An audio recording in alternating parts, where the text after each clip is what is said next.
Importance of maintenance of aquarium. इसमें पहला point है गुड वाटर। अब गुड वाटर जो है, it must be seen every day that whether the water is the tank is perfectly clean और polluted, dirty. Daily आपको aquarium की तरफ देखना है कि इसमें का जो पानी है वो क्लीन है या गंदा हो चुका है, और अगर वो क्लीन नहीं होगा तो फिल्टर और वाटर सर्कुलेटिंग सिस्टम को आपको चेक करना है।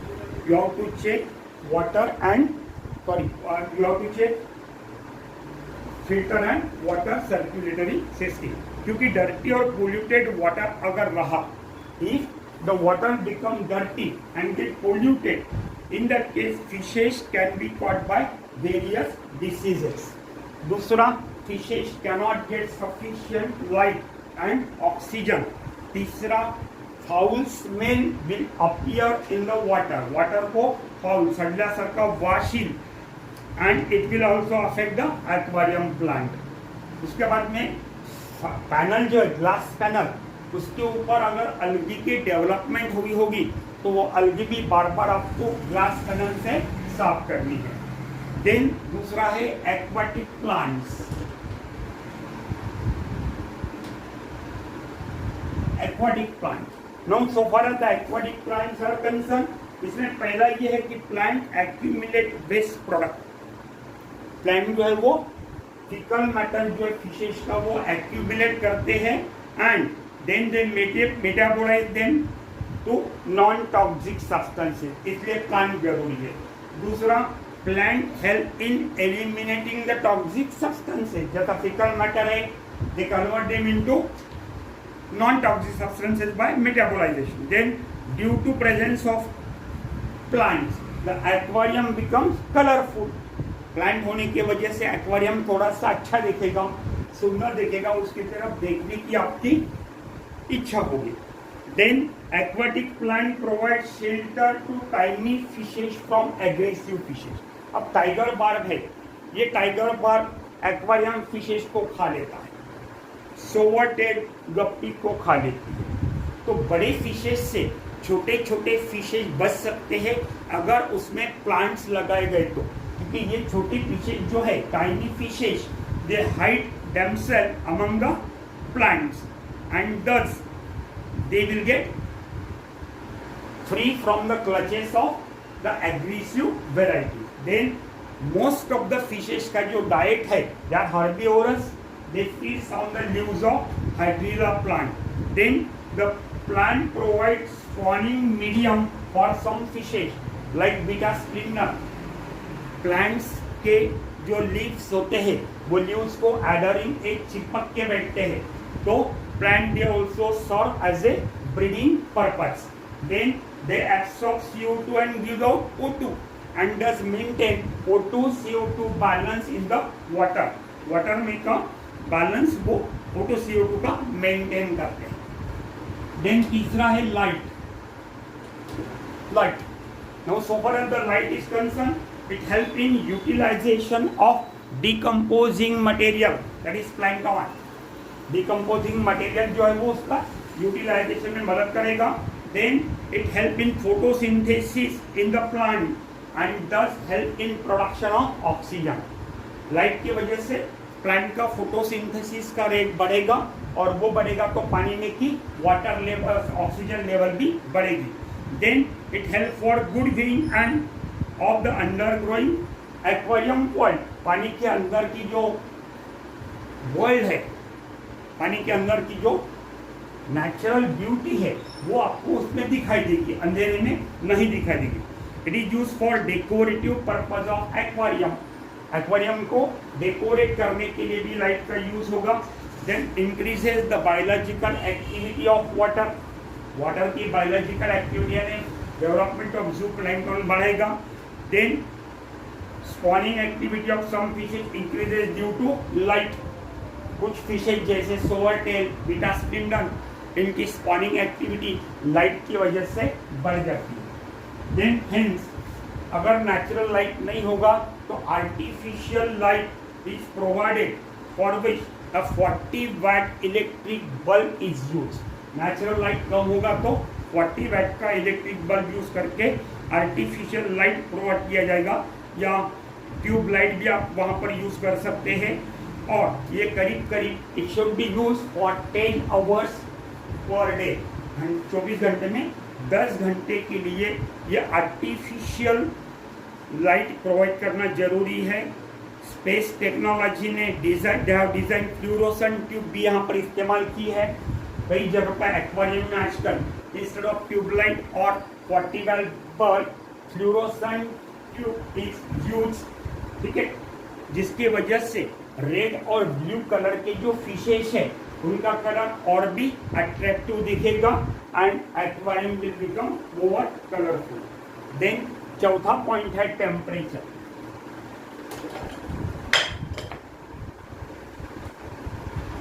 Temperature.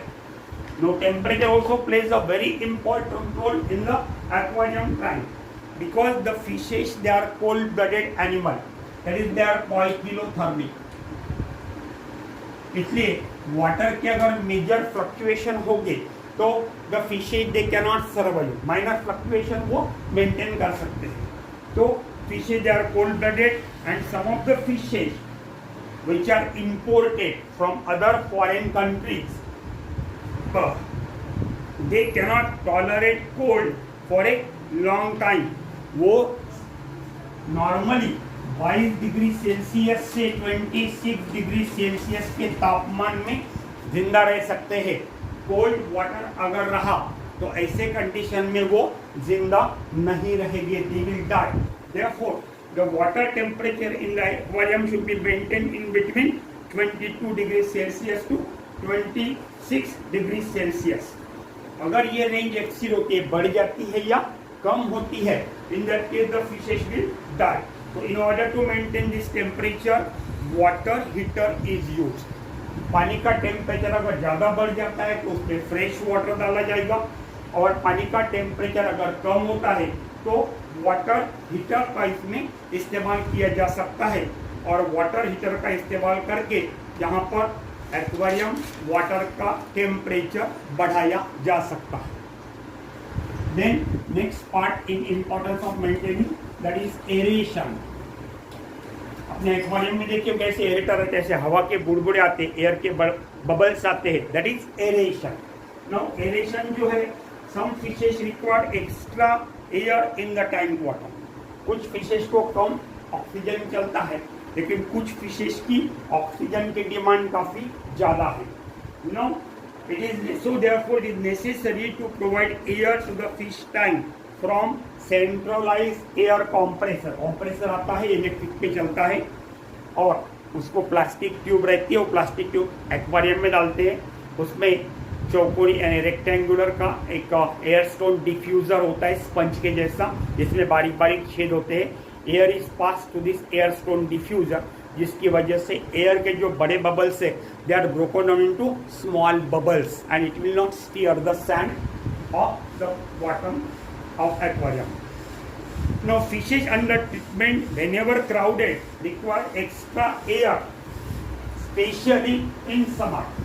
समर में एक्स्ट्रा एयर की उनको जरूरत है अगर उसमें क्राउडिंग डेंसिटी ज़्यादा है तो। और दूसरी बात, इसका जो टेम्परेचर है वो भी 26 डिग्री सेल्सियस तक रखना जरूरी है, and it can be very well maintain by using aerator. Aerator का इस्तेमाल करके इसे मेंटेन किया जा सकता है। It's main function is water circulation. ये वाटर को सर्कुलेट करेगा, टेम्परेचर भी कम करेगा और ऑक्सीजन लेवल भी बढ़ाएगा, क्योंकि एटमॉस्फेयर का जो ऑक्सीजन है वो वाटर के सरफेस लेवल पर ही डिफ्यूज होता है, बॉटम में या मिडल में नहीं। अब ये सर्कुलेट अगर वाटर होगा तो नीचे का वाटर ऊपर जाएगा, उसके का CO2 डिफ्यूज होगा एटमॉस्फेयर में, एटमॉस्फेयर का ऑक्सीजन वाटर में डिफ्यूज होगा। Thus aeration help in increasing the dissolved oxygen concentration in the tank water. तो मैंने अभी कहा कि जो एयर कॉम्प्रेसर है it is connected to the diffuser by flexible plastic rubber tube, और aerator forces a stream of air bubbles into the water, और diffuser जो रहेगा वो एयर स्टोन डिफ्यूजर, वो इसे बारीक बारीक इसमें छोटे छोटे एयर बबल्स में उसको डिस्ट्रीब्यूट करेगा, ठीक है, ताकि स्टैंड क्लियर नहीं होगी।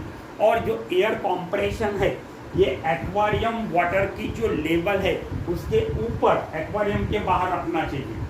अगर वाटर लेवल के नीचे रखा तो एरेटर बंद करने के बाद after diffusing the after aerator close करने के बाद में through this aerator air stone diffuser and plastic tube the water from aquarium tank may enter into the air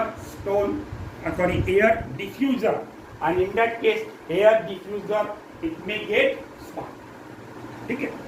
Then condensation tray,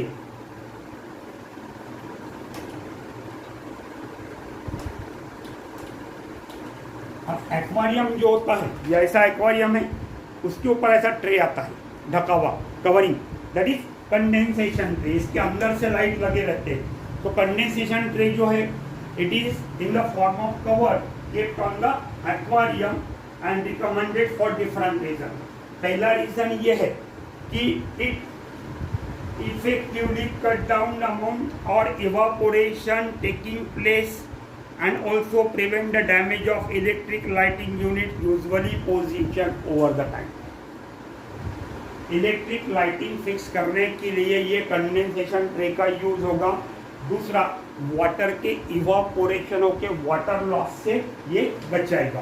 then it prevent certain species like सोवरटेल।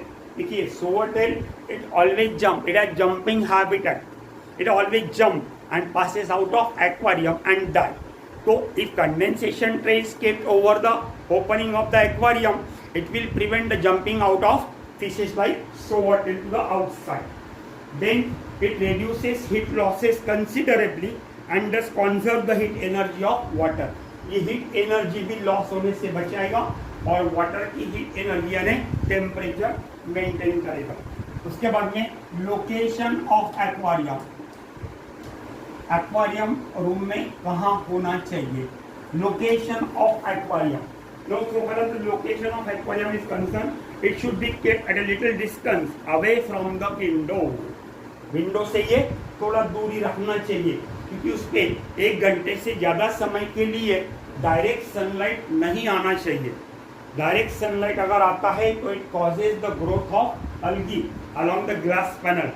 So to avoid this, it is should be kept away from the window, little away from the window, so that it can get diffuse light. No doubt plant की photosynthetic activity बढ़ाने के लिए इसमें sunlight आना जरूरी है, लेकिन ज़्यादा से ज़्यादा 1 घंटे के लिए, उसके ऊपर नहीं, क्योंकि उससे पानी का वाटर का टेम्परेचर भी बढ़ेगा, अलगी की भी डेवलपमेंट होगी। ठीक है, तो 1 घंटे तक के लिए ज़्यादा से ज़्यादा इसमें सनलाइट आना चाहिए, not more than 1 hour, and therefore it should be kept a little bit away from the window in dim light. ठीक है।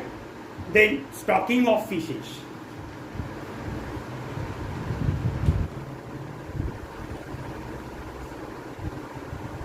Stocking of fishes.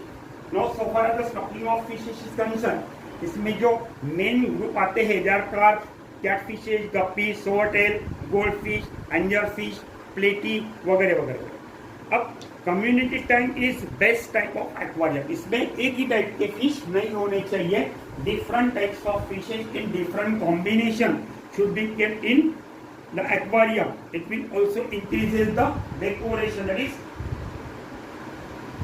is it will make the aquarium more beautiful. Then keeping in mind the habit of the fishes, आपको ये सबसे पहले ध्यान में रखना है कि कौन से fishes, which fishes swim in which zone of water. तो some fishes which swim on the surface zone, they should be kept. Some fishes of bottom zone and some fishes of column zone. Surface zone, column zone and bottom zone. तीनों अलग अलग zone में रहने वाले fishes को आपको इसमें introduce करना है। They will prevent the competition among themselves for food space. हाँ, ठीक है। Then size of the fishes is the governing factor. यहाँ पर फिशेज की जो साइज है वो गवर्निंग फैक्टर है। बड़े साइज के फिशेज होंगे तो वो कम रखने चाहिए, छोटे साइज के फिशेज होंगे तो ज़्यादा रखने चाहिए। दूसरा, कुछ फिशेज को they swims in shoals, in shoots, in groups. तो ऐसे ग्रुप में स्विमिंग करने वाले फिशेस के हैबिटेट भी आपको ध्यान में रखना है। अब स्टॉकिंग ऑफ फिशेस के पहले आपको आइडेंटिफिकेशन ऑफ हेल्दी फिशेस करना जरूरी है। आइडेंटिफिकेशन ऑफ हेल्दी फिशेस, इसमें whether the fish is healthy or not, it is a matter of experience. By experience, you can imagine, you can think whether the fish is healthy or not. However, certain signs and symptoms of healthy and unhealthy fishes are given. Certain signs and symptoms. तो healthy fish में क्या होगा कि color of the fish is always bright and clear. Healthy fish अगर होगा तो उसका colour bright and clear होगा under normal condition. The fish में loss the colour due to other reason, कुछ अदर रीजन की वजह से कलर पोल्यूटेड वाटर है तो कलर थोड़ा सा लॉस हो सकता है। अदरवाइज हेल्दी फिश में कलर ब्राइट रहेगा, ठीक है।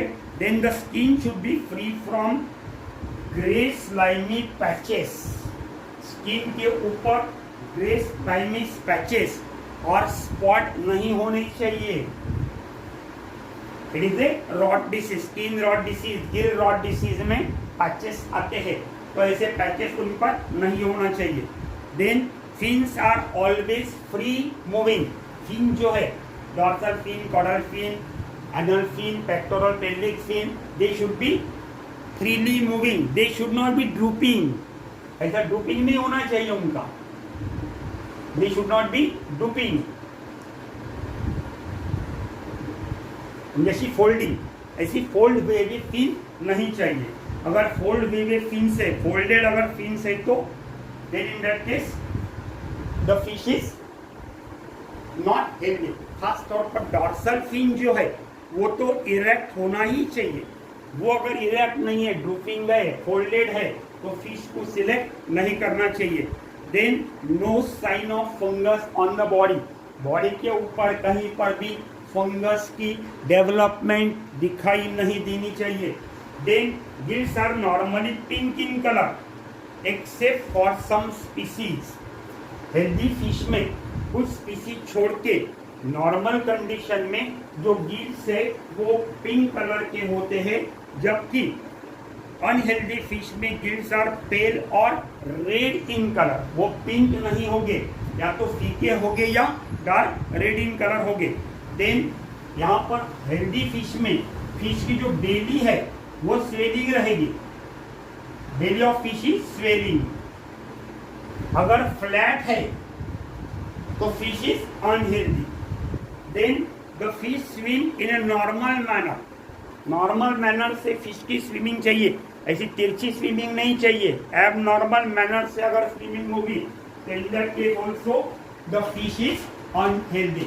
That is the identification of healthy and unhealthy fish. Then next is introduction of fishes. अब अपने हेल्दी फिशेज चुन लिए हैं, जहां भी मार्केट में गए वहां से, no, if possible the aquarium should be set up at least a week before any fish are introduced। मैंने पहले कहा था आपको कि सेटिंग पीरियड 1 हफ्ते का होना चाहिए, यानी आपको स्टॉकिंग के 1 हफ्ते पहले वाटर वगैरह भर के उसको सेट करके रखना है। उसके बाद में the fishes they are brought in a plastic bag, plastic bag में लानी चाहिए मार्केट से, containing small amount of water and large amount of oxygen. एक बैग रहेगी पॉलीथीन बैग जो पैक की रहेगी, इसमें थोड़ा सा पानी रहेगा, उसमें फिशेस रहेगी और ऑक्सीजन रहेगा। ये बैग लाने के बाद में the temperature of the bag will fall during journey. जब आप एक जगह से दूसरी जगह पे फिशेस को ट्रांसफर कर रहे हो घर आने तक के, तो उसका टेम्परेचर थोड़ा सा कम हो जाएगा। और अगर ऐसे कम टेम्परेचर में से अगर if the fishes they are immediately transfer into the aquarium, then it result in sudden death of fishes due to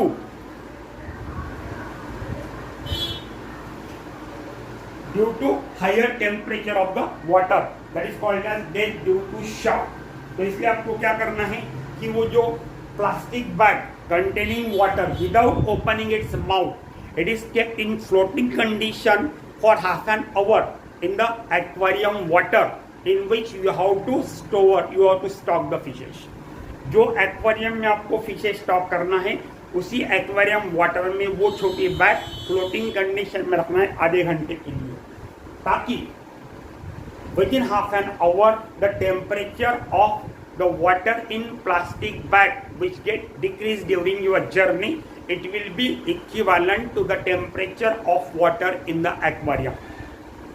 Then the mouth of the plastic bag is open and it is deep into the aquarium water without disturbing the sand. So fishes they come up and they easily floats, they easily swim in the surrounding water of aquarium, and in this way stocking of or introduction of fishes is done in aquarium. Then food for aquarium fishes. Food for aquarium fishes.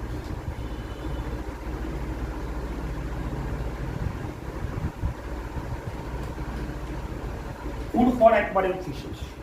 अब food जो है तो food it provides heat and energy for the activity of fishes. Food is necessary for providing heat and energy.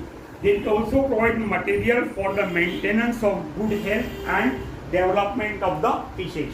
Good health और development के लिए ये material provide करेगा, and it also contains fats, proteins, carbohydrates, vitamins and minerals. Now इसमें पहला आता है live fish food, live food, and it's important, live food, and it's important. अब live food जो है ये आइडियल होता है, life food is ideal. There are so many aquatic creatures which are used as a food, for example cyclops, nematodes,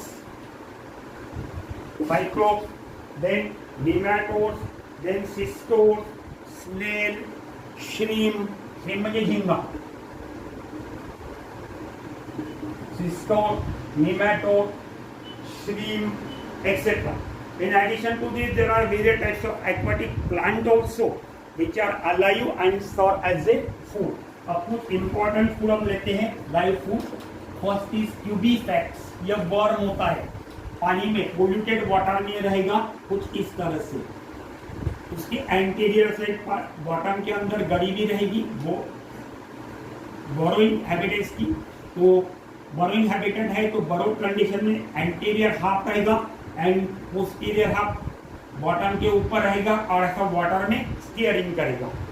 जैसे water body is alarm, water is alarm, it immediately move inside the water. ठीक है, that is cubifax. So these are usually available from fish dealer in large cities. Large cities में बड़े बड़े शहरों में मुंबई कलकत्ता, मुंबई नहीं बोला, मुंबई कलकत्ता वगैरह वगैरह में ये बड़े बड़े फिश डीलर के पास में रेडीली अवेलेबल है।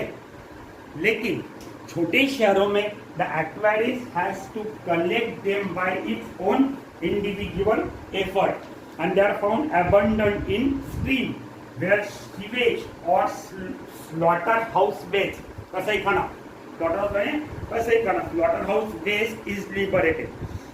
मैंने अभी कहा they appear as a mass of thread-like worm with hind end weaving in the waste. और जैसे आप वाटर को अलार्म करेंगे they immediately move inside the mud, they burrow themselves in the mud. Now this complete mud is collected. This complete mud is collected. It is brought to the home.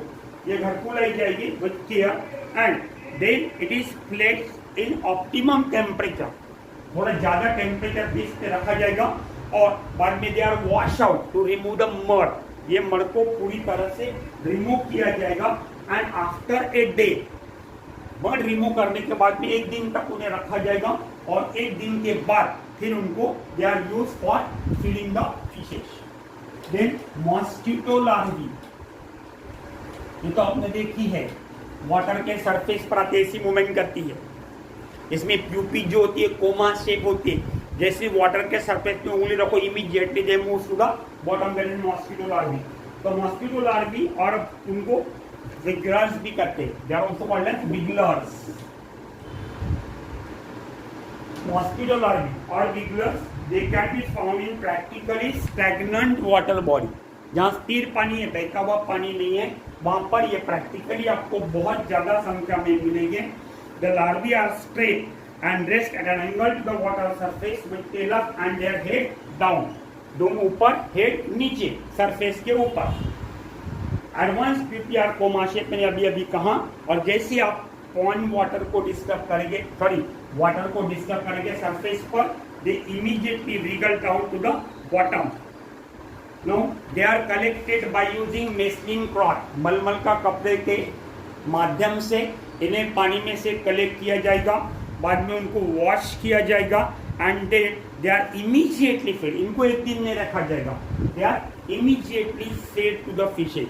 अगर इनको एक दिन रखने की कोशिश करेंगे तो प्यूपा हो जाएगा, और प्यूपा में से बड़ा मच्छर एडल्ट बन के वो निकल जाएगा, and it will create a nuisance to the family members. Then next is dried food.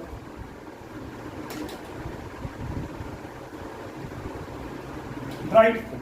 Now, so far as the dried food is concerned, it is best and economical. It is best and economical material that can be given to aquarium fishes. The important thing to be bear in mind is that they should not be overfed. उनको overfeeding नहीं करना चाहिए, थोड़ा सा underfeeding किया तो भी चलेगा। और दूसरा, while selecting the food, utmost care should be taken that it should be accepted by the aquarium fishes, and it should be easily digestible. वो फिशेस ने एक्सेप्ट भी करना चाहिए और वो जल्दी से डाइजेस्ट भी होना चाहिए। तीसरा, it should not pollute the water, इसलिए वाटर को पोल्यूट नहीं करना चाहिए। अब ड्राइड फूड जो होता है, dried food it consist of plankton, then dried shrimp, rice bran, wheat bran, then uneaten waste etcetera. ये जो ड्राइड फूड स्टफ है, इट इज फर्स्ट वॉश। ये जो ड्राइड फूड स्टफ है रेडीमेड मिलता है मार्केट में, इसको पहले वॉश करना चाहिए, उसके बाद में उसको ड्राई करना चाहिए, बाद में उसको ग्राइंड करना चाहिए, and then it should be used in minimum quantity. Now method of feeding and duration. Feeding जो है it should be done conveniently twice a day, दिन में 2 बार फीडिंग करनी चाहिए, एक सुबह मॉर्निंग में और एक शाम सूरज ढलने से 1 घंटा पहले, before 1 hour before the sunset, that is night fall. No, powder food जो है, if it is drop directly into the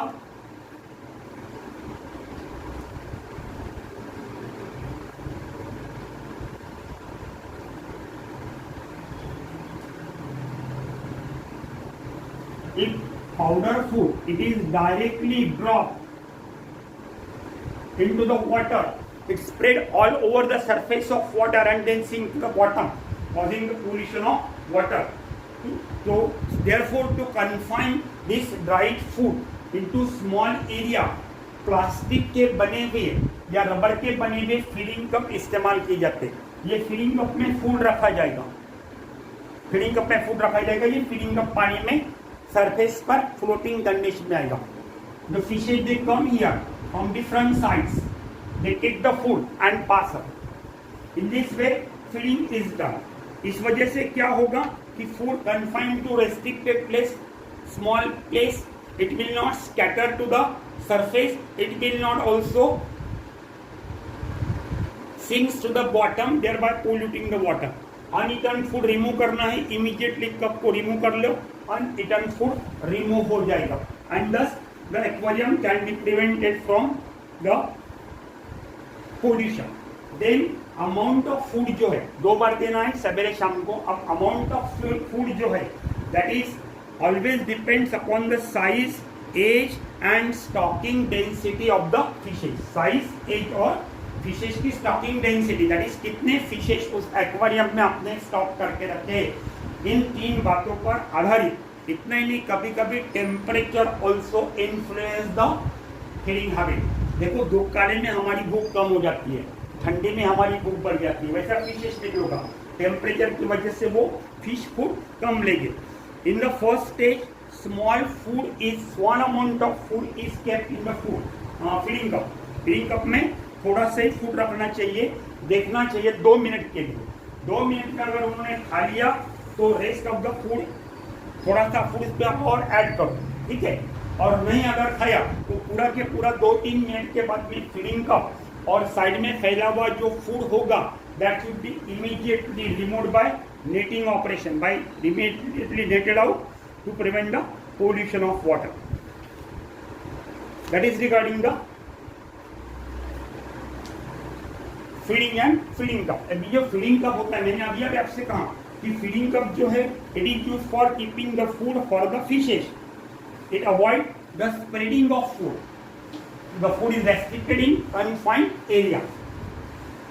It can be kept fixed or in floating condition. Aquarium में से फ्लोटिंग कंडीशन में भी रख सकते हैं या एक जगह उसे बांध कर भी रख सकते हैं।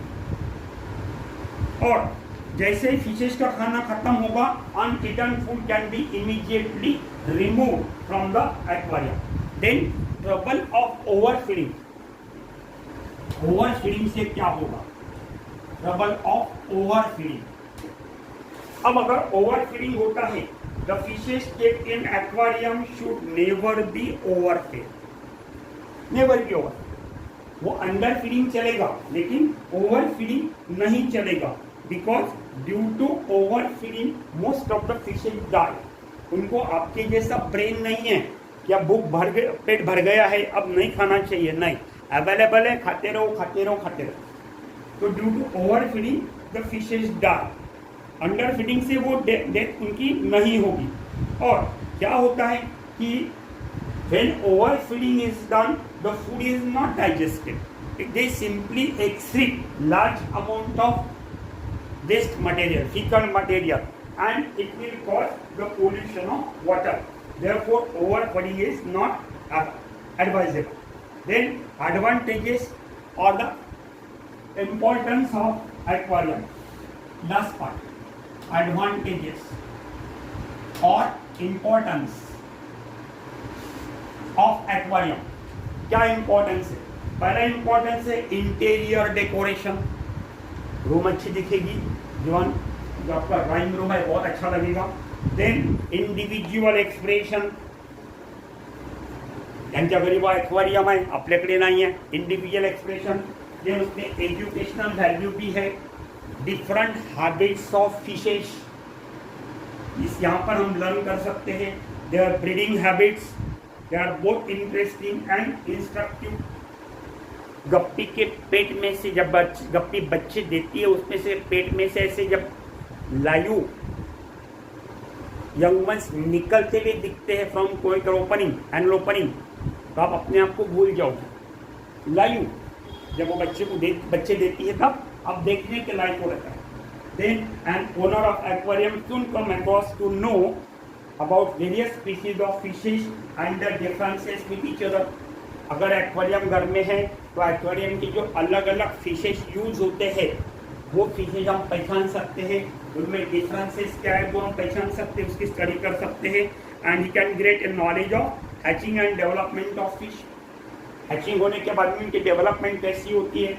एक टाइगर बार्ब है, टाइगर बार्ब में पेयरिंग होता है मेल फीमेल का, and up to the end of life they maintain it. Human being में मेंटेन नहीं होता। कितनी भी खूबसूरत पत्नी हो, साथ में अगर पत्नी है तो और दूसरी तरफ से अगर कोई खूबसूरत लड़की आती है या महिला आती है तो पति नजरें चुरा के, मिसेस की नजरें चुरा के उस महिला को एक बार देख ही लेता है। टाइगर बार्ब में ऐसा नहीं, उनका पेयरिंग फिक्स है और उनमें से एक भी पार्टनर अगर मर जाता है तो दूसरा पार्टनर एग्रेसिव होगा। वो एक्वेरियम में जितने भी फिशेस होगा उनसे लड़ाई झगड़े करेगा और लड़ाई झगड़े करते करते खुद जख्मी होके इंजर्ड होके मर जाएगा। अगर वो नहीं मरा, सब मर गए, वो नहीं मरा बच गए, तो it will stop taking the food. 2-4 दिन तक वो फूड नहीं लेगा and last he will also die.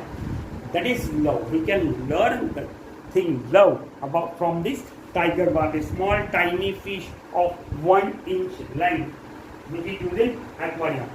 Then It also helps to develop a good trait of human character in both adult and children. Then, for a moment, he can forget his pains and troubles, sufferings while doing the aquarium.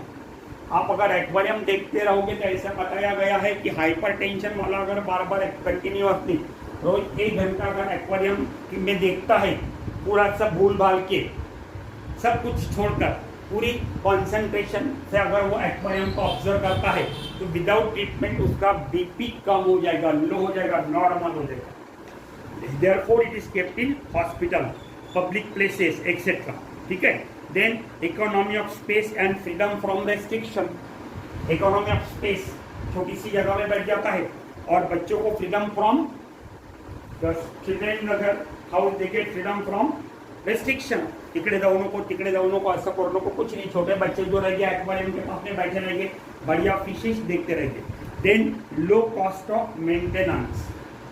It is required no cost, बहुत कम कीमत में मिलेगा.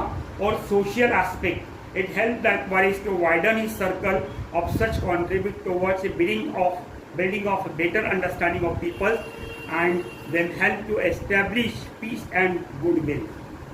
जिन के तरफ aquarium है उनका group बन जाएगा. मेरे पास में ये एक्वेरियम फिशेस है, तेरे पास में ये है, चलो अपन एक्सचेंज करते. लोबर्ड वाले जैसे है उनका ग्रुप बनता, वैसे एक्वाकल्चरिस्ट का भी एक ग्रुप बन जाएगा. That is regarding the importance of aquarium. जहाँ पर हम रुकते हैं कल हम देखेंगे balance and unbalance aquarium. Thank you very much.